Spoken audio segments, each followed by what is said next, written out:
그러면 오늘 우리들은 어떤 길을 갈 것이냐, 어떤 일을 해야 되냐, 우리들이 가야 하는 길은 과연 하나님이 어떤 길로 인도하시냐 하는 문제를 한번 다뤄보려고 합니다.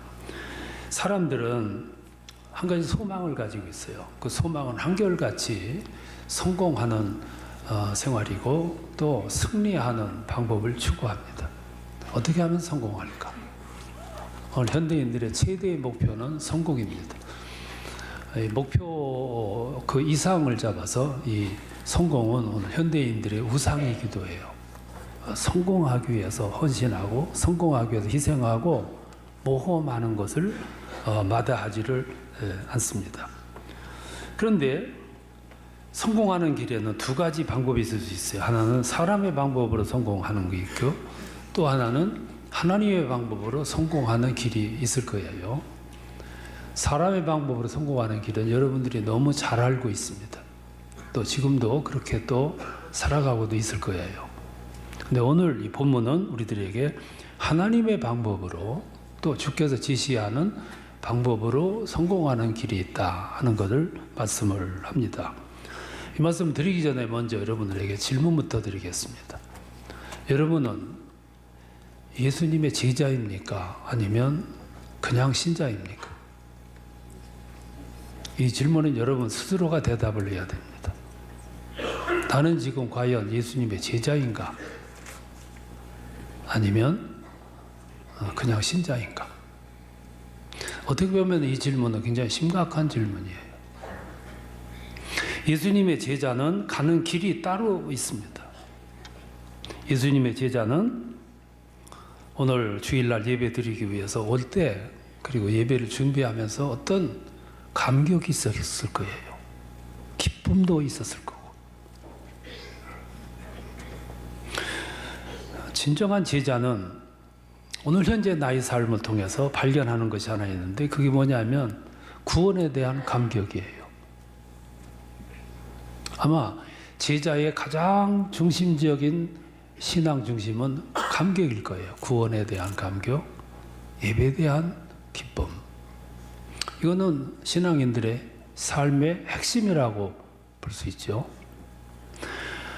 헌신하는 일에 대한 보람과 기쁨을 느끼게 될 거고 또 헌금하는 것에 대해서 아까움을 느끼지 않는 어떤 사명감도 느낄 수 있을 거고 더 나아가서 말씀을 전하고 말씀을 증거할 때 거기에 또 다른 모습이 주어질 거예요.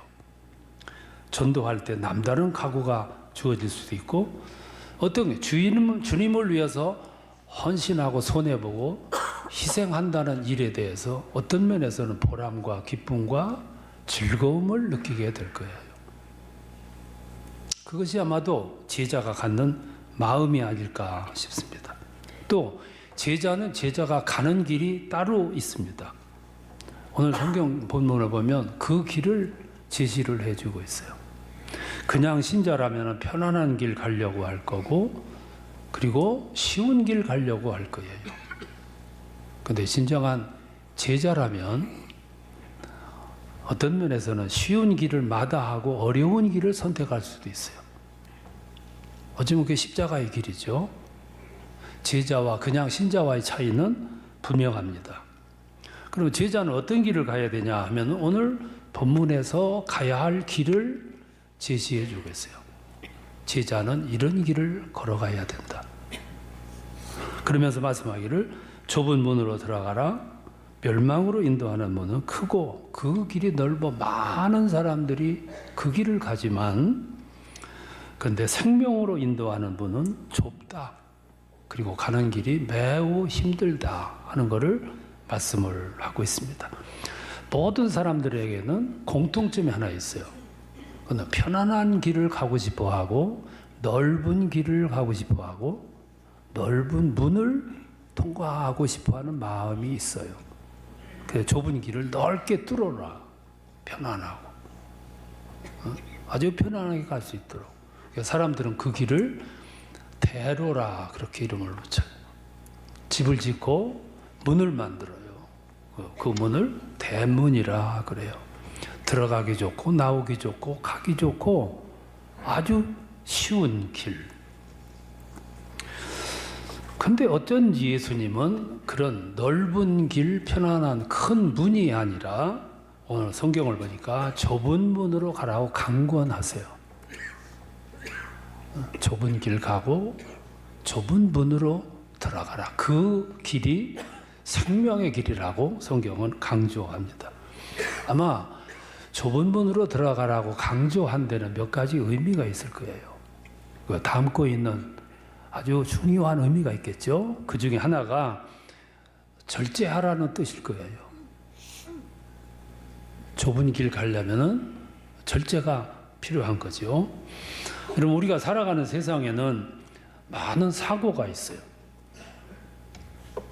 보면은 사건, 사고가 굉장히 많아. 또 우리 주변에는 실패하는 사람들이 너무 많아요.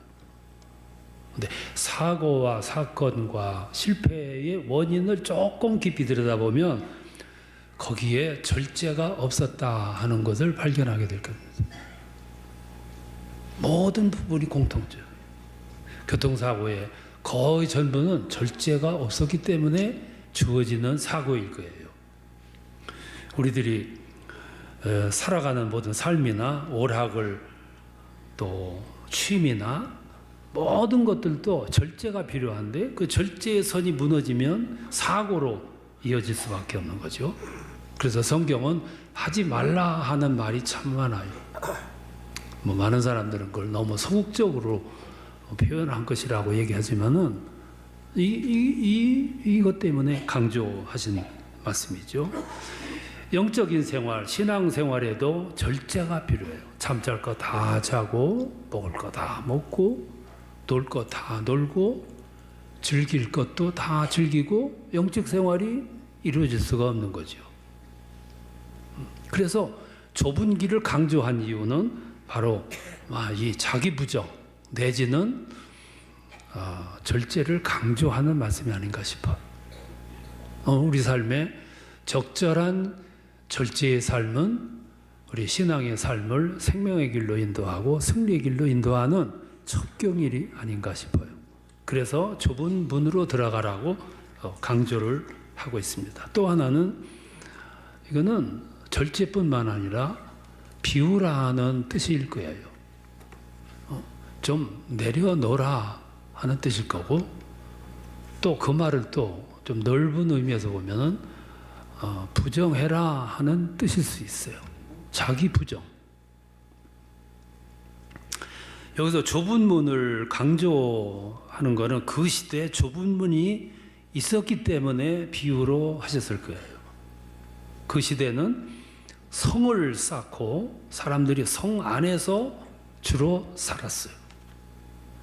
그리고 그 성에 들어가려면 큰 성문을 통해서 들어가요. 그 문은 낮에만 열리는 문이에요. 낙타에 짐을 가득 싣고 그 문을 왕래해서 통과를 합니다. 저녁이 되면 그 문이 닫혀집니다. 그리고 조그마한 문이 있어요. 좁은 문이죠, 그것이. 우리 표현으로는 쇠문이에요. 너무 좁았기 때문에 그 문을 칼문이라고도 했어요. 그 문에 들어가려면 조건이 하나 있어요. 그거는 홀몸으로 들어가야 돼. 너무 좁기 때문에. 한 보따리 이고 한 짐을 지고 그러고는 들어갈 수 없는 문. 그게 좁은 문이. 그 말은 한 짐 지고 한 짐 이고 있던 것들을 내려놓으라. 비워라. 그런 뜻이겠죠. 왜 성경은 자기 부정을 말하고 비우기를 말하고 좁은 문을 얘기를 하는가? 왜 굳이 가기 쉬운 넓은 길 놔두고 좁은 길을 강조하는가 하면 때로 우리들이 넓은 길을 가다가 목표를 잃어버릴까 봐. 여러분, 우리 신앙생활인들에게 최고의 목표가 뭡니까? 신앙생활의 최고의 목표는 주님이고 천국입니다. 그런데 우리들이 한 짐을 지고 많이 가지고 쌓아놓고 사는 삶에서 자칫하면은 목표, 초점을 잃어버리기가 쉬워요. 그래서 아주 강조해서 말씀을 하는 거죠. 누가복음 18장에 보면 어느 부자가 예수님 찾아와요. 부자는 한 짐을 지고 진 사람을 말해요. 많은 걸 가지고 있어. 와서 어떻게 하면 영생을 얻겠냐고 물었어요. 예수님 찾아온 것까지는 참 좋았어요. 질문도 아주 고급스러운 질문이었어요. 어떻게 하면 영생을 얻습니까? 예수님은 한마디로 처방했습니다. 나누라 그랬습니다. 많이 가지고 있는 것을, 많이 이고 있는 것을, 많이 지고 있는 것을 내려놓으라 그랬어요. 근데 그 사람은 그걸 내려놓지 못하고 부정하지 못하고 그냥 돌아갔다 하는 얘기죠. 이게 불행인 거죠. 왜 그러냐면 초점을 잃었고 목표를 잃었기 때문에 그렇습니다. 좁은 문으로 들어가라. 그 말은 부정도 해야 되지만 비우기도 해야 되지만 때로는 필요할 때마다 행동이 뒤따라야 돼요. 이게 굉장히 중요한 덕목이에요. 21절에 보면 나더러 주여 주여 하는 자마다 다 천국에 들어가는 것이 아니라 하나님의 뜻을 행하는 자라야. 여기서 하나님의 뜻이 강조하고 있어요. 하나님의 뜻이 뭐냐면은 그거는 말이 아니고 행동을 말할 거예요. 신앙생활의 행동은 참 중요합니다. 신앙생활은 말로 하는 생활이 아니에요. 예수님께서 바리새인들을 그토록 신란한 이유 가운데 하나가 뭐냐면 그들은 언제나 말이 앞섰어요. 공허한 말만 앞섰어요. 그건 믿음이 아니라는 거죠. 그래서 책망을 했고 야고보는 그거는 공허한 소리다 그랬어요. 믿음이 아니라는 말씀이죠. 신앙생활은 말로는 얼마든지 할 수 있어요. 말로는 우리들이 희생도 할 수 있고 나눌 수도 있고 십자가도 질 수 있어요. 순교도 할 수 있고요. 말로는 아골골자 핀들에도 얼마든지 갈 수 있어. 들이네, 모두 들이네, 얼마든지 찬송할 수 있어요. 근데 그거는 믿음은 아니에요. 그래서 예수님은 오늘 본문에서 좁은 문으로 들어가라.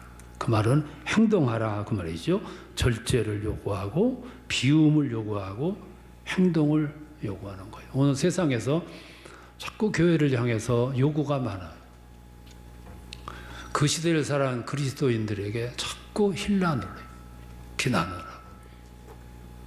그거는 말하는 것과 행동하는 것과 밸런스가 안 맞기 때문에 그래요. 이게 공허한 거지. 또 하나는 행동 중에서 가장 핵심적인 행동이 뭐냐? 그거는 십자가를 지는 거예요. 좁은 문으로 들어가라. 그 말은 십자가를 지라는 그런 강조와 마찬가지죠. 누가복음 9장 23절에서 예수님은 아무든지 나를 따라오려거든 자기를 부인하고 자기 십자가를 지고 나를 따르라 그랬어요. 십자가의 삶이 뭐냐 하면은 소극적인 의미로는 절제의 삶일 거고 비움의 생일 거고 그리고 자기 부인의 과정일 거예요. 조금 적극적인 의미로 십자가의 삶은 자기를 손해를 감수하면서도 행동하는 소위 십자가를 지는 삶일 거예요. 오늘 우리들에게 그걸 강조하기 위해서 좁은 문으로 들어가라고 그랬어요. 제자의 삶은 과감하게 좁은 문으로 들어가는 그런 삶이죠. 오늘 우리들이 전도할 때 흔히 하는 우가 뭐냐 하면은 예수 믿으면 복을 받아요. 물론 복을 받죠. 구원의 복을 받고 하나님의 자녀가 되는 복을 받고 천국을 받는 축복이 있어요. 근데 우리가 그걸 전하느냐면 그거는 아니에요. 전도할 때 복을 받습니다. 잘 됩니다. 평안합니다. 형통합니다. 왜 그렇게 이야기를 하냐면 상대방이 가볍게 받아들이기 위해서 부담 안 주려고. 그래서 기대를 가지고 따라 나옵니다. 나와가지고 얼마를 기다렸는데 아무런 주어지는 게 없어요. 미련 없이 떠나는 거지. 그래서 들어온 사람은 많은데 미련 없이 떠나가는 거예요. 근데 바꿔야 되죠. 뭘 바꿔야 되냐면 물론 복을 받습니다. 구원의 복음도 받고 하나님의 자녀라는 은혜도 임있고 하나님의 나라를 주어지는 복도 받습니다. 그런데 책임도 따릅니다. 무슨 책임이냐면 좁은 문으로 들어가야 됩니다. 때로 필요하다면 십자가도 져야 됩니다. 희생도 해야 됩니다. 그랬는데도 불구하고 그래 그러면 내가 그 예수를 믿겠다. 그러면 그는 충분히 제자가 될 수 있어요. 우리는 너무 넓은 길을 갖고 넓은 문만 소개를 했어요. 누가복음 9장에 보면 아무든지 나를 따라오려거든 자기를 부인하고 자기 십자가를 지고 나를 따르라 그래서 그 말은 대가를 치르라는 말이에요. 무슨 대가냐 하면은 마태복음 4장 20절에서 그랬습니다. 제자들이 배와 부친을 버려두고 예수를 따르니라. 그게 대가죠. 또 마가복음 10장 29절에서는 나를 위하여 집이나 형제나 자매나 부모나 전토를 벌인 자는 영생을 얻지 못한 사람이 없느니라. 그렇다고 다 부모를 버리라는 얘기는 아니고 이 말은 무슨 말이냐면은 대가를 기꺼이 치르라 그 말이에요. 십자가를 기꺼이 지라 그 말이죠. 그렇게 한 사람이 몇 사람 있어요. 그 중에 한 사람이 마태입니다. 마태를 부모가 낳아놓고 그를에게 큰 기대를 걸었어요. 그 아들에게 큰 기대를 걸었다는 걸 어떻게 할 수 있냐면 마태의 이름을 보면 알 수 있어요. 마태의 원래 이름은 레위였어요. 그 부모는 아들을 낳아놓고 이름을 레위라 짓고 기대했을 거예요. 장차 이놈이 커서 레위 자손처럼 훌륭한 제사장이 됐으면 좋겠다. 그 기대지요, 부모의 기대. 그래서 그 이름을 레위라고 지었어요. 근데 그 마태가 자라서 자기 길을 가는데 마침내 아버지 부모님의 기대도 저버리고 민족도 버리고 세리가 됐습니다. 당시 세리는 사개오 아시잖아요. 사개오처럼 매국노로 여겼어요. 동포의 세금을 무작위로 걷어서 로마에 갔다가 주고 그리고 30%는 자기가 먹었어요. 많이 거둘수록 많이 남아. 그래서 사회적으로는 공분의 대상이었어요. 매국노, 불결인. 그래서 성전 예배에 초대하는데도 제외됐던 사람이 사개오였어요. 아버지의 기도와 민족의 기대와 정반대로 걸어갔어요. 그런데 마태도 할 말은 있어. 그럼에도 불구하고 왜 그 길을 거쳤느냐? 돈이 많이 벌려. 매일같이 돈다발이 쌓여. 오늘 젊은이들에게 이걸 제시해 준다면 거부할 사람이 얼마나 있겠어. 그게 마태의 선택이었어. 그래서 매일같이 돈다발이 들어오는데 즐거움이 있었고 행복을 느끼고 있었어. 그런데 어느 날 예수께서 오시더니 나를 따르라 그래.